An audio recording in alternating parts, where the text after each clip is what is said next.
Graça e paz, meus irmãos. Graça e paz. Quero convidar você a abrir sua Bíblia em Gênesis 14, versículos 12 a 17.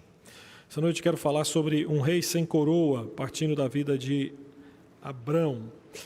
Meus queridos, só para situar você nesse texto que nós iremos expor nessa noite, para você entender bem onde é que nós estamos. O capítulo 14, ele demonstra ou a descrição de uma guerra envolvendo 5 reinos contra 4 reinos. O reino dirigido, os 4 reinos dirigido pelo rei Quedorlaomer, ele vence essa luta contra esses 5 reinos e leva cativo Ló, sobrinho de Abrão. Lembrando que eu vou, durante o sermão, pode ser que eu me confunda e chame Abrão de Abrão, mas pouco tempo depois, alguns textos depois, nós vamos ver que Deus muda o nome de Abrão para Abrão. Se acontecer isso, entenda que estamos falando da mesma pessoa. O capítulo 14, então, ele termina, o capítulo 14, versículo 11, termina fazendo a descrição daquilo que aconteceu com o sobrinho de Abrão, que é Ló. Ló é levado, então, cativo. Versículo 12 a 17, nós vamos ver aqui a descrição de uma segunda batalha, e aqui agora envolvendo a pessoa de Abrão, justamente quando Abrão vai em socorro do seu sobrinho Ló. E termina dos versículos 18 a 24, quando há o encontro de Melquisedeque, rei de Salém, que depois nós vamos ver no Novo Testamento que é um tipo de Cristo, quando ele se encontra com Abrão e, de certa forma, o abençoa e, ao mesmo tempo, Abraão também entrega o seu dízimo, reconhecendo que aquela vitória havia sido por conta da bênção do Senhor, por conta da mão do Senhor. Então, eu quero me ater nos versículos 12 a 17 hoje e gostaria, então, que você acompanhasse a leitura desse texto e, durante o sermão, nós iremos voltar a ele.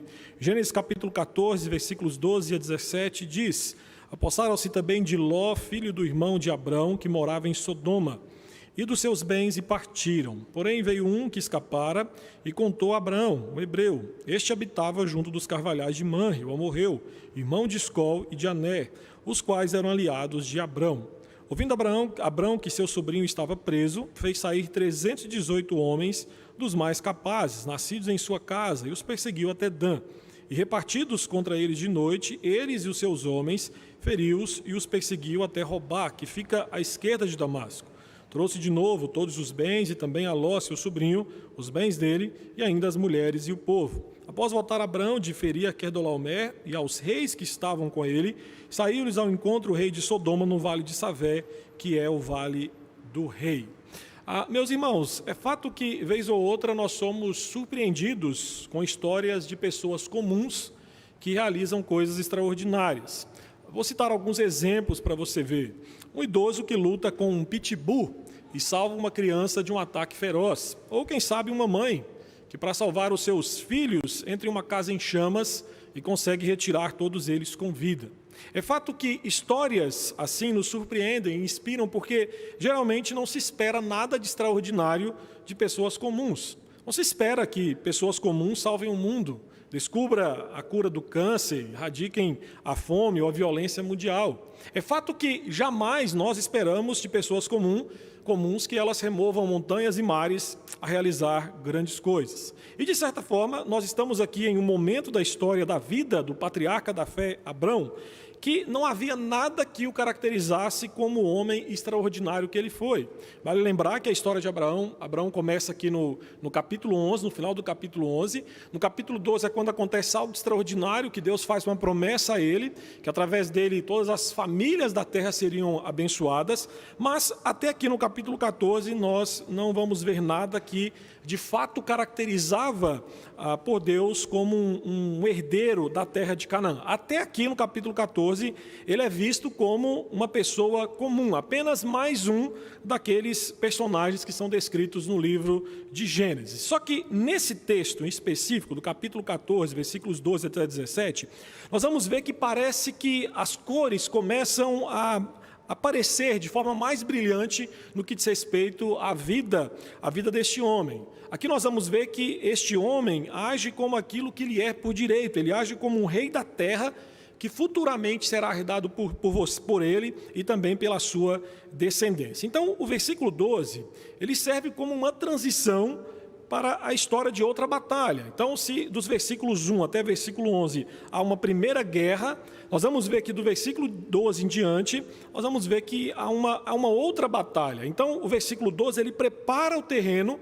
para a apresentação de Abrão, que de fato é o herói do restante desta história. Então, esta cena aqui mostra um Abrão completamente diferente do homem covarde que põe em risco a sua esposa justamente um capítulo antes, 2 capítulos antes, no final do capítulo 12. O que nós vamos ver aqui é que Abraão, de certa forma, ele de forma leal, né, ele faz uma defesa em favor do seu estúpido sobrinho, que revela a sua coragem e ao mesmo tempo a sua profundidade do seu honroso amor paternal ou fraternal por aquele sobrinho. Todavia, percebe-se que Abraão continua, aqui nesse texto, a enfrentar conflitos e tentações que testam a sua fé no que diz respeito às promessas divinas para ele herdar aquela terra. Vale lembrar que a ele foi prometido algo extraordinário. Mesmo ele sendo um homem comum, foi prometido algo extraordinário, que era a posse da terra. E esta posse não ficaria apenas consigo mesmo, mas também seria da sua descendência. Então, nós vamos ver que, em certo sentido, a promessa de Deus a Abraão é referente a um certo tipo de reinado. Por isso que não é sem sentido que a palavra rei aparece 28 vezes nesse capítulo.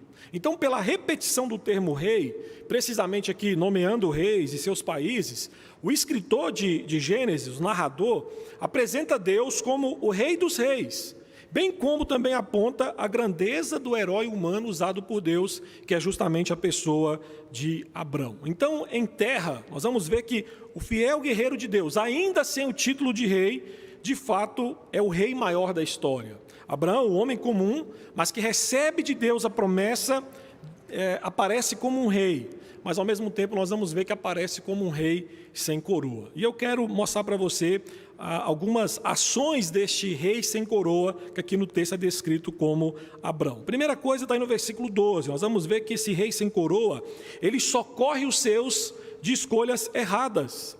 Meus irmãos, o episódio descreve que não apenas os bens, mas o próprio Ló, sobrinho de Abraão, foi sequestrado pelo exército de 4 reinos. E o texto aqui é bem descritivo.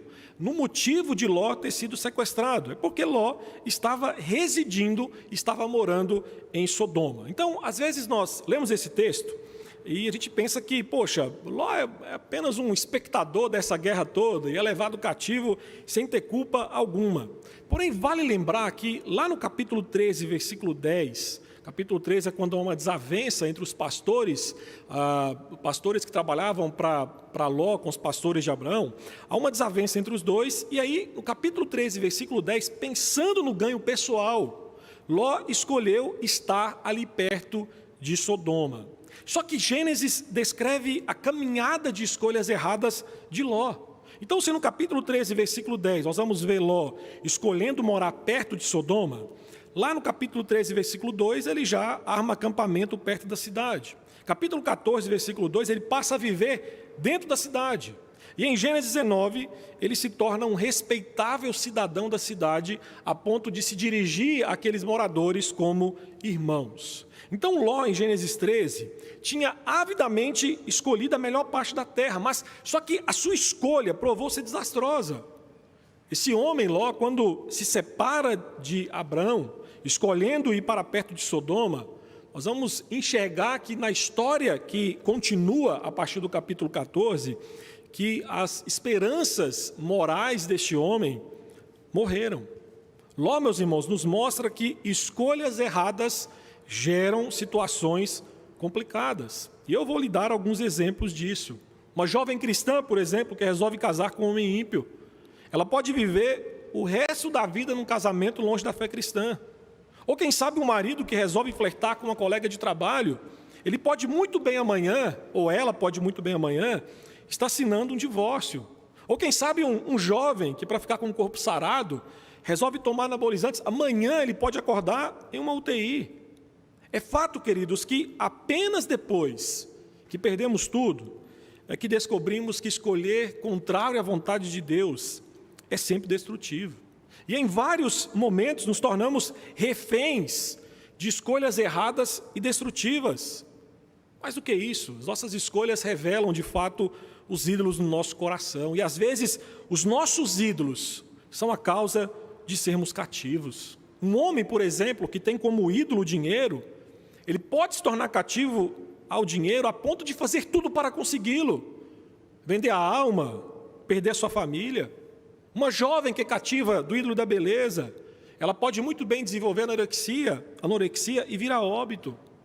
Então, Ló, ao separar-se de um homem justo, que no caso era Abrão, no capítulo 13, escolhendo uma terra por motivos egoístas, ele passa a conviver com homens ímpios e experimentou, queridos, os males decorrentes disto.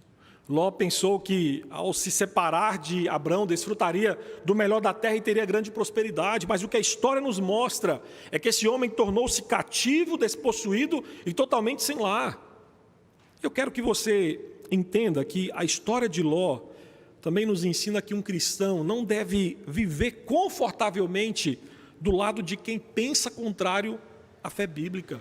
Meus irmãos, muitos de nós, como Ló, nós nos acomodamos alegremente a este mundo e assimilamos o seu modo de vida. E nós precisamos lembrar que não é fácil você viver em um chiqueiro sem acabar fedendo como porco. Então, não espere que um cristão saia com as suas vestes limpas se ele vive sentado na roda dos ímpios e andando no caminho dos pecadores, porque Ló estava no lugar errado, com as pessoas erradas e sofre as consequências disso. Então, a captura de Ló, queridos, eu creio que foi uma forma usada por Deus para discipliná-lo e, ao mesmo tempo, para lembrá-lo de que ele não deveria viver na cidade de Sodoma. Então, ao participar do destino de Sodoma, Ló estava simplesmente recebendo o resultado natural de suas escolhas pecaminosas. E aí o que nós vamos ver de forma muito interessante em Gênesis é que do capítulo 14 até o capítulo 19, Jó experimenta um grande declínio. Só que do capítulo 14 também em diante, repetidas vezes, Abrão vai ao encontro socorrer o seu sobrinho Ló. Então, um rei sem coroa, Abrão nunca abandonou os seus. E mesmo quando ele não tinha culpa dos erros dos seus, o que nós vamos ver é que esse rei sem coroa, Abrão, vai ao socorro daqueles que precisavam.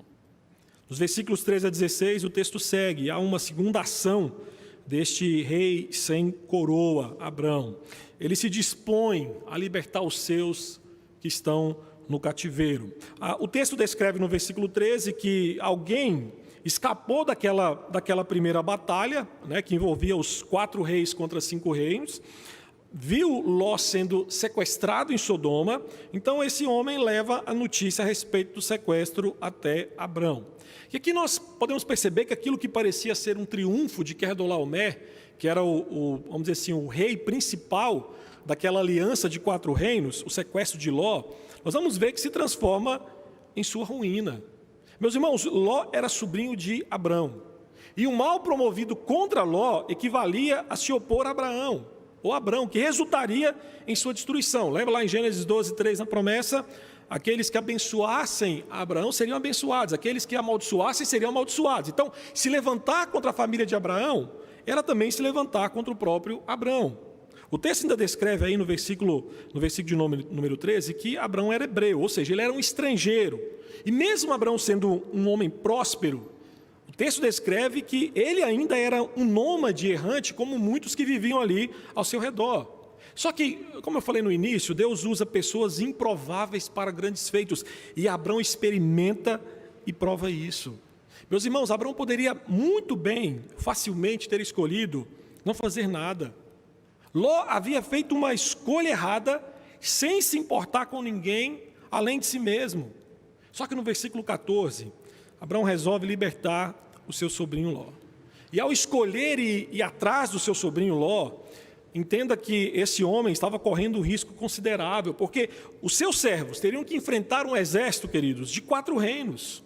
Além disso, o próprio resgate de Ló, pense no seguinte, Abraão aqui, quando decide ir atrás de Ló, estava fazendo alguns inimigos poderosos. Pior do que isso, as suas próprias defesas eram desprezíveis e pequenas. Contudo, Deus mostra sua providente graça a Ló, ao lhe dar Abrão como o seu guerreiro libertador. Assim, Abraão resolveu no versículo 14 agir como um rei libertador. Só que ele levanta 318 homens para uma batalha contra 4 reinos. E essa expressão aí no versículo 14, fez sair, é no sentido de que aqueles homens, na hora que ouviram o chamado de Abraão, eles tiraram a espada em sinal de que estavam prontos para a luta. Só que tem um problema. Lá no hebraico, a construção, no hebraico, dá a ideia que esses 318, por mais que eles estavam prontos para a guerra, eles não eram soldados. Esses 318 eram servos nascidos na casa de Abraão. Eles não eram servos adquiridos, eles eram, vamos dizer assim, os homens mais leais que Abraão possuía. Eram seguidores fiéis, era a tropa leal, era os servos soldados de confiança que ele tinha. Então, assim, o que ele tinha de melhor para a luta era esses 318. Só que esses homens eram servos e não soldados. O versículo 15 ainda descreve que o peregrino, o homem da paz, se transforma em um estrategista, em um comandante de guerra. E o texto nos fala que Abraão dividiu seu grupo em 2, atacaram por lados diferentes durante a noite, e isso causou ao mesmo tempo que uma surpresa, terror no exército inimigo. Então, o que nós enxergamos aqui é que a combinação do ataque bem planejado de Abraão e a surpresa derrotaram um exército dos 4 reinos. Mais do que isso, a perseguição promovida por Abraão levou-os para fora da terra prometida. E aqui é importante você entender como que os primeiros leitores desse texto enxergavam isso. Lembre-se que esse livro foi escrito por Moisés. E Moisés, ao escrever isto, estava com o povo de Israel prestes a entrar na terra prometida, por Deus, a pessoa de Abraão. E Deus, queridos, queria que o povo de Israel percebesse que Deus, Ele é quem luta e vence as batalhas do seu povo. E de fato, 318 servos e não soldados derrotaram 4 exércitos unicamente confiados na fé de Abraão. É o que diz os versículos 20 e 23. A vitória aí de um grupo de 318 servos contra 4 reinos só pode ser atribuída, queridos, ao poder e ao favor divino. E é fato que no versículos 18 a 24, o rei de Sodoma viu a vitória de Abraão como um feito humano. Só que o rei de Salém a considerou como divina. E de fato o que nós enxergamos nesse texto é que Abraão acreditava na palavra de Deus. Ele acreditava que aquela terra seria dada aos seus descendentes. Ele sabia que Deus estava com ele. Por isso, quando ele entra nessa luta, ele demonstra sua profunda confiança que Deus daria a ele toda aquela terra. Assim, queridos, Abraão, pela fé, age não apenas como um libertador de Ló, mas ao mesmo tempo ele age também como um conquistador. E o texto finaliza no versículo 17, quando há um encontro do rei de Sodoma com o rei sem coroa, Abrão. E nós vamos ver aqui uma terceira ação nesse texto, que esse rei sem coroa, ele recebe honras reais por seus atos de libertação. A descrição aqui do texto revela que, de fato, a motivação de Abraão foi resgatar seu sobrinho Ló. Aqui nós vamos ver que, a princípio, Abraão não tinha a intenção de afirmar o seu direito sobre aquela terra. Embora Deus tivesse prometido aquela terra, Abraão não entrou nessa batalha para reivindicá-la. Contudo, como um rei, ainda que sem coroa, Abraão, como um governante divinamente designado daquela terra, ele usou a sua espada para lutar em favor dos seus súditos oprimidos. Muito embora esses súditos não reconhecessem sua soberania sobre eles, porém, o que nós vamos ver é que Abraão venceu as forças dos 4 reis da fronteira do norte da terra prometida em Dan.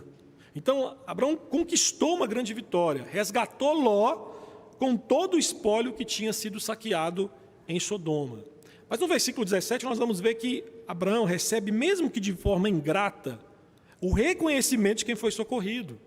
Então, apesar de que o rei de Sodoma sabia que Abraão havia pegado em armas apenas por conta do seu sobrinho Ló, ainda assim ele foi ao seu encontro lhe devendo honras reais. Naqueles dias era comum, quando um rei vencia uma batalha, O outro rei o recebia e era como se estivesse dizendo: e agora? Agora que eu estou debaixo da tua tutela, eu sou teu servo, o que você vai fazer de mim? Então, a descrição aqui no texto é basicamente isso. Esse rei vai ao encontro daquele que havia vencido os reis, ou o reino que havia destruído o seu império, dizendo: agora que você é mais poderoso do que eles, do que eu, o que você espera de mim? Então, o que nós enxergamos aqui nesse texto é que, mesmo não tendo uma coroa, ou sendo declarado rei, Abraão recebeu honras reais por parte do rei de Sodoma. O rei de Sodoma presta honras reais a Abraão, dando-lhes as boas-vindas no Vale do Rei. Embora isso, queridos, não seja declarado no texto, aqui por inferência nós podemos concluir, por conta daquilo que era prática cultural, que a presença do rei ali de Sodoma foi para honrar Abraão por ter derrotado todos os inimigos e, ao mesmo tempo, por aquilo que ele trouxe de volta para dentro de Sodoma. Então, meus irmãos, não havia nada que caracterizasse Abraão como o herdeiro designado por Deus na terra de Canaã, mas esta vitória levou o rei de Sodoma a enxergar Abraão como um rei. E eu quero, depois de lhe explicar isso, partir para algumas implicações. E eu quero que você enxergue a beleza desse texto apontando para Cristo Jesus. Meus irmãos, esse texto o tempo inteiro aponta para Cristo. E eu quero pensar em algumas implicações com você sobre ele. A primeira é que nós cristãos, nós não podemos ser inertes às necessidades do próximo.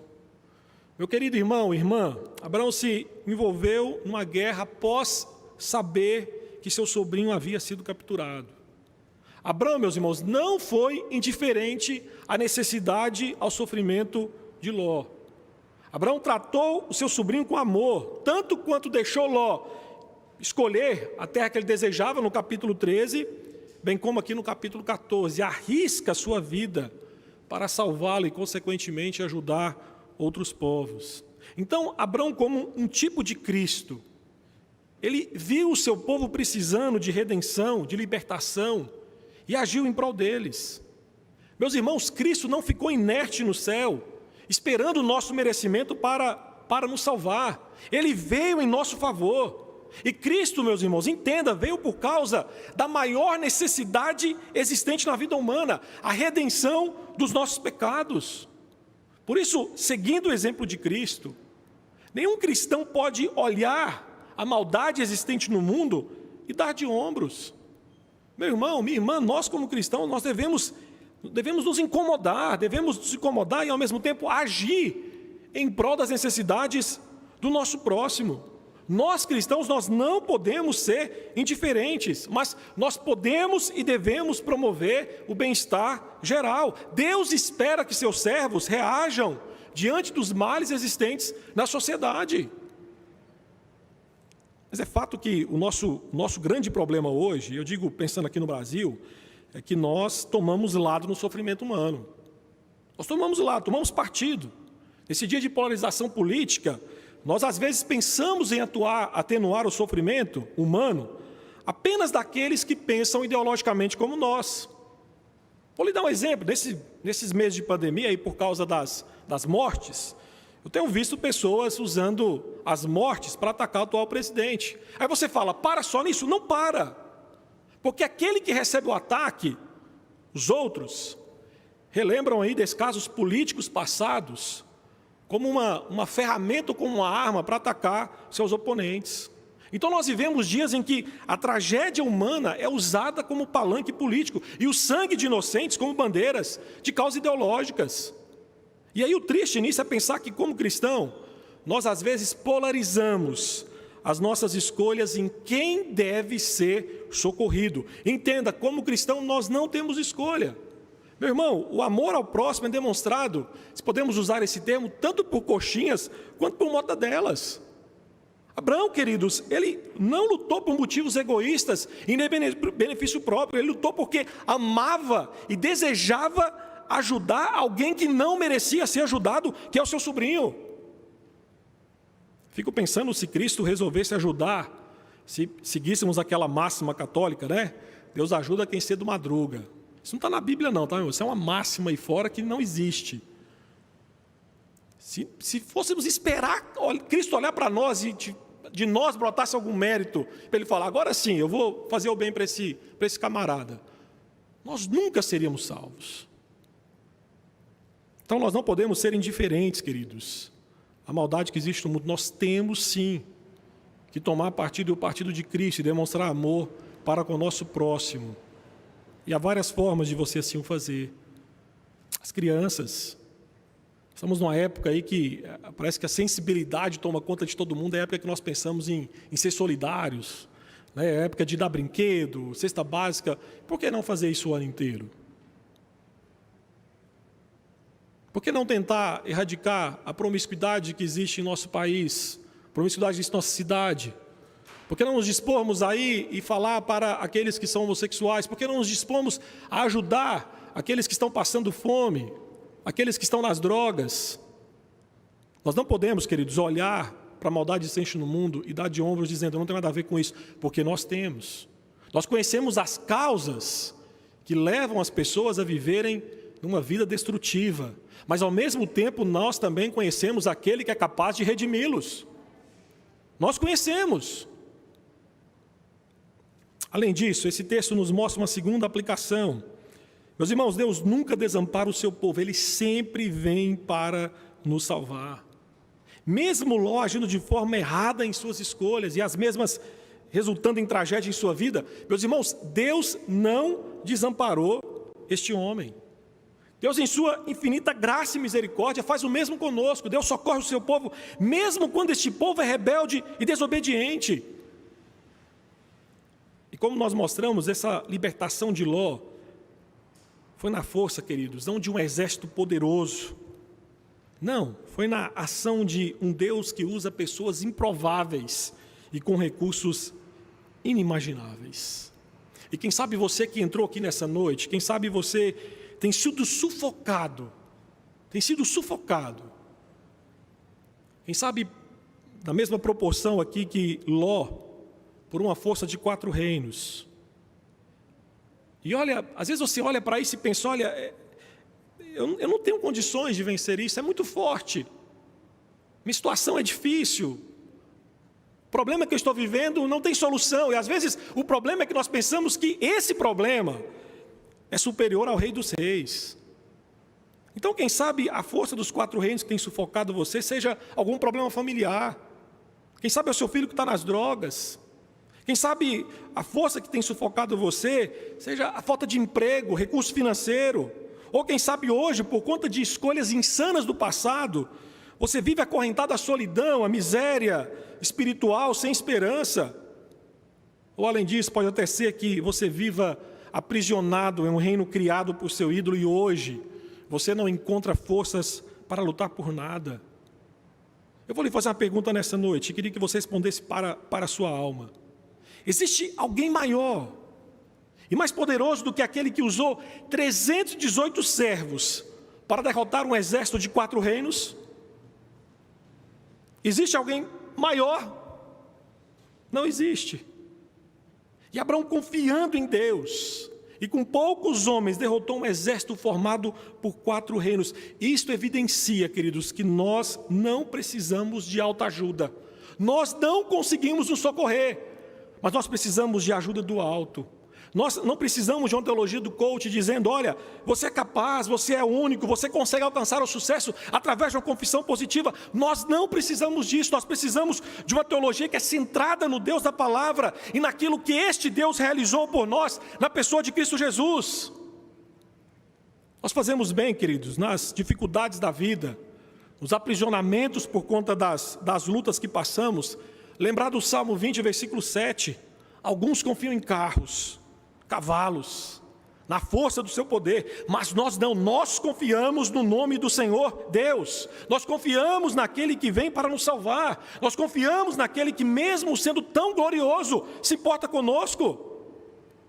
Ele é a nossa rocha, o nosso protetor, o nosso abrigo, todo socorro vem dele. E apesar desta glória, como nós cantamos, ele se importa conosco. Há um hino do nosso hinário, a letra do hino 93, que resume bem isso. A minha fé e o meu amor estão firmados no Senhor. Em cada transe a suportar, eu hei de nele confiar. eu hei de nele confiar. Meu irmão, restaure a sua confiança neste Deus que vem para nos salvar. Restaure, porque Ele vem. E Ele faz coisas extraordinárias usando pessoas inimagináveis ou situações inimagináveis. Ontem, eu e o presbítero também estávamos visitando uma família aqui da igreja, estávamos conversando sobre ações de Deus. E esse casal nos contando de coisas extraordinárias que Deus fez na vida deles. É isso que Deus faz. Usa situações impensadas, pessoas inimagináveis, para realizar coisas que nós não temos condições de fazer por nós mesmos. Confie nesse Deus, meu querido. Confie nesse Deus. E o mais Ele fará por nós. Mas há uma outra implicação desse texto para nós. Cristo é o Rei, que veio a essa terra sem coroa. Mas saiba que hoje Ele está entronizado e reinando para todo sempre. Meus irmãos, Abraão, mesmo não reivindicando honras reais, agiu como um rei ao socorrer seu sobrinho e povos vizinhos, como nós falamos. Mesmo agiu como um rei ao defender seus súditos de inimigos ferozes. E mesmo sendo um homem comum, fez algo extraordinário. Agiu como um rei, embora sem coroa, e reconhecimento está ao posto por parte daqueles que o cercavam.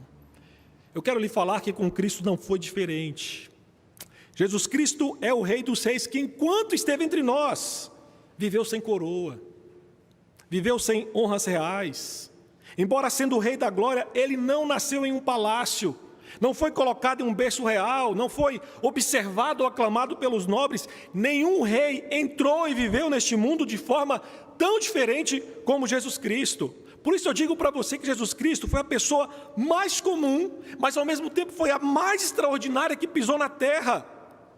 Enquanto esteve entre nós, Ele foi um rei sem coroa. Aliás, não sem coroa, porque a única coroa que colocaram na sua cabeça foi uma coroa de espinhos, feita por soldados romanos dominados pelo ódio e pelo deboche. Mesmo assim, Ele usou uma coroa não feita de ouro ou joias preciosas, mas de valor infinitamente maior. Ele foi coroado com amor e graça, e ao ressuscitar e ser assunto aos céus, foi coroado com a glória que lhe pertencia. Meus irmãos, como fazemos bem quando lemos Apocalipse, e ali brilha aos nossos olhos o reinado de Cristo. Cristo, Apocalipse 5, é descrito como o rei, vitorioso leão da tribo de Judá, raiz de Davi. Apocalipse 1,15, soberano dos reis da terra. Apocalipse 11,15, que possui, reina e governa com cetro de ferro, julga e guerreia com justiça. Cristo é rei. Cristo está coroado. Mas entenda que uma das coisas mais tristes é olhar para a Bíblia e ver Cristo como rei coroado, mas perceber que muitos não cristãos, e infelizmente cristãos, não enxergam Cristo como um rei coroado. Continuam a olhar para Cristo como um rei sem coroa. Sabe quando você olha para Cristo e pensa que Ele é um rei sem coroa? Quando você não dá ouvidos às suas palavras. Quando você resolve escolher obedecer aquilo que lhe agrada a respeito das ordens deste rei. Ou às vezes você ouve a ordem desse rei e você distorce, simplesmente para aliviar a sua mente caída. Existe também, queridos, o fato de que nós falamos que Ele é rei, mas nós não confiamos nele como rei. Se Ele é o rei dos reis, Ele tem condições de nos socorrer em qualquer situação, em qualquer batalha, em qualquer luta, basta confiarmos nele. Mas em muitos momentos, nós confiamos em qualquer coisa, nos apegamos a qualquer coisa, menos confiar neste rei. Ele como rei, ele sabe das nossas necessidades, Ele conhece nossas fraquezas, Ele visualiza as nossas fragilidades, e Ele sempre vem ao nosso encontro nos socorrer. Compreenda que quando também nós não prestamos honra e glória a Cristo, quando nós não o servimos e nos dedicamos de toda a nossa alma e força, nós estamos demonstrando que este rei ainda é um rei sem coroa. Mas atente para isso. Saiba que, independente de você reconhecê-lo ou não como rei. Ele o é. E em breve este rei, coroado de glória e esplendor, há de voltar para julgar e condenar aqueles que lhe são rebeldes. Mas para aqueles que se submetem, que são seus súditos fiéis e leais, a sua volta será uma volta de glória, de júbilo, de bênçãos eternas e sem medidas. E eu finalizo o sermão com a última implicação desse texto para nós. E aqui eu termino.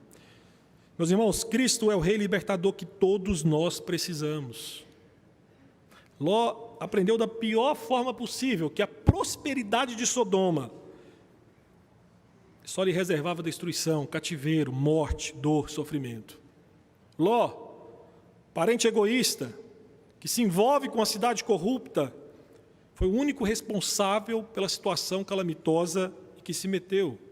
E cá entre nós, Ló não merecia ser resgatado. Ló não merecia. Mas Abraão, sem levar em consideração o erro ou culpa de Ló, interveio de forma libertadora, salvando. A beleza desse texto é pensar que, como Abraão foi para Ló, assim Cristo é para nós. Jesus agiu sabendo que nós não merecíamos a redenção. Meus irmãos, nós não somos em nada diferente de Ló. Nós não somos. Longe de Cristo, nosso coração sempre escolherá morar em Sodoma e viver como um dos seus cidadãos. Longe de Cristo, nós sempre agiremos como moradores de Sodoma, praticando as maiores aberrações espirituais que você pode imaginar. Jesus agiu redentoramente em favor de seus parentes sem méritos, sofrendo naquela grande cruz a agonia que lhe estava proposta. Quando estávamos cativos, o nosso irmão celestial, Jesus Cristo, veio ao nosso socorro, morrendo naquela cruz. O nosso parente mais próximo, Jesus Cristo, veio e nos libertou. Meus irmãos, Cristo é o Rei guerreiro, que nos liberta dos cativeiros criados pelos ídolos da nossa existência. Cristo é o libertador que veio resgatar pecadores maculados por viver em Sodoma. Cristo é o Rei que liberta pecadores do reino das trevas. Cristo é o benfeitor que socorre o seu povo. Cristo é aquele que, em prol de condenados, como nós cantamos em um dos hinos do nosso inário, a lutar na escuridão e pelo seu sangue vertido, foi cumprido o seu resgate na cruz.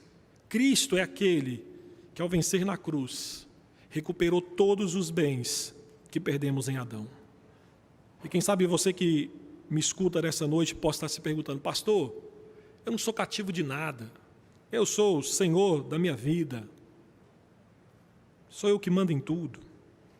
Não se iluda, não se iluda. Jesus, em João 8,34, afirmou a homens que eram descendentes de Abraão que todo aquele que peca é escravo do pecado. É escravo do pecado. Mas logo após, no versículo 36, Jesus afirma: se o Filho vos libertar, vocês serão livres de fato. Caso você que me escuta nessa noite ainda não se rendeu aos pés de Cristo, você ainda não reconhece Cristo como Rei coroado de glória e esplendor, eu lhe convido, por amor à sua vida, por amor à sua eternidade, render-se aos pés deste Rei e render-se completamente a Ele. Ele é o Rei da salvação, que recebe com carinho e amor pecadores arrependidos. Ele que é majestoso e glorioso, é o único capaz de libertar você, a nós, dos nossos pecados.